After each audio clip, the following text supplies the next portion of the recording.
Chapter 10: Why Winners Lose. The Psychology of Wealth. This is the lesson they don't teach you on any balance sheet. It is the invisible force field between aspiration and achievement. You now know what to do: build assets, use corporations, mind your business.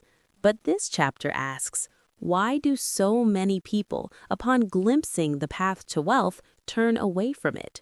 Why do winners, poised for true victory, so often lose? The answer lies not in the market, but in the mind. The final and most formidable enemy you will ever face on the road to wealth is the person in your mirror. The 4 psychological shackles. Rich Dad said, "More people are imprisoned by their minds than by any financial circumstance. Before you can build an empire of assets, you must dismantle the internal prison. These are its 4 primary walls." 1. The wall of fear. Not the fear of poverty, but the fear of losing. This is the paralyzing terror of looking foolish, of making a mistake, of parting with hard-earned money only to see it vanish. It is the reason people keep their savings in a safe bank account, watching inflation silently devour its value. Rich Dad understands the greatest risk is taking no risk at all. They don't fear loss, they manage it, learn from it, and see it as the tuition for a priceless education. 2. The wall of cynicism. This is the voice of the herd. It speaks in the language of, "That will never work. It's too risky. Who do you think you are?" It is the echo of every friend, family member, or colleague who is unwilling to step into the unknown themselves. Cynicism is a disease that spreads faster than financial literacy. Winners learn to listen to this noise, acknowledge it, and then deliberately choose not to let it script their decisions. 3. The wall of laziness. This is not the laziness of the body, but the laziness of the spirit, the laziness of busyness. It manifests as, "I'm too tired after work to study real estate," or "I'm too busy to build a business plan." It is the act of staying perpetually occupied with the trivial to avoid the critical.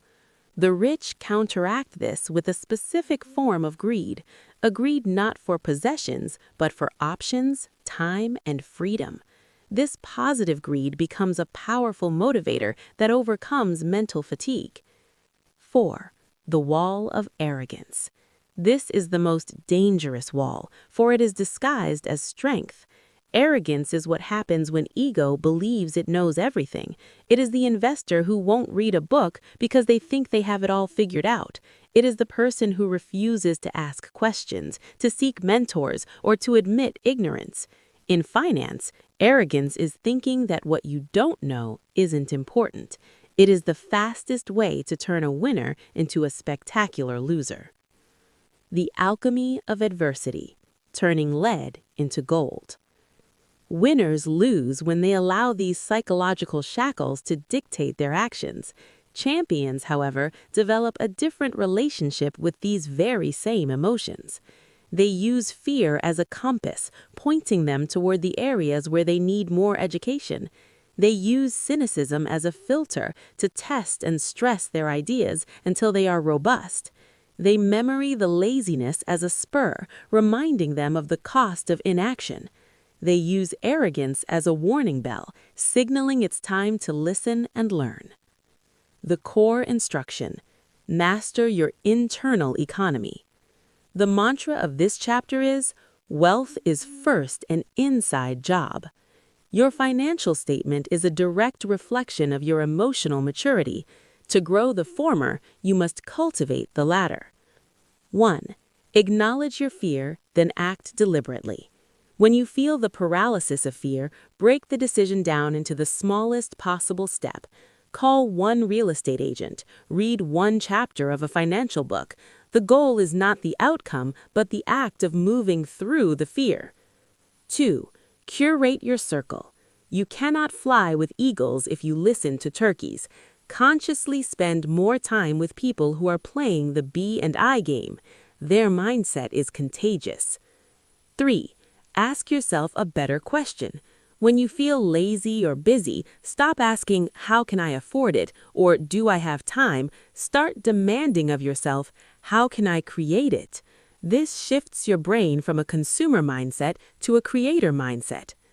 4. Embrace humble inquiry. Make "I don't know, let's find out" your most powerful financial phrase. Seek advisors, hire coaches. The cost of a mentor is always less than the cost of ignorance. The winner's pivot. True financial winners are not those who never fail. They are the ones whose internal foundation is unshakable. When the market crashes, they don't see an end, they see a sale. When a deal falls apart, they don't see a failure, they see a lesson learned. Your final asset, the asset that governs all others, is your mindset. It is the CEO of your personal corporation. Feed it knowledge, train it with discipline, protect it from toxic thoughts, reward it with calculated action. Do not let the loser within sabotage the winner you are becoming. Build your asset column with bricks and mortar, yes, but first build your mind with courage, patience, and an unflinching commitment to your own financial freedom.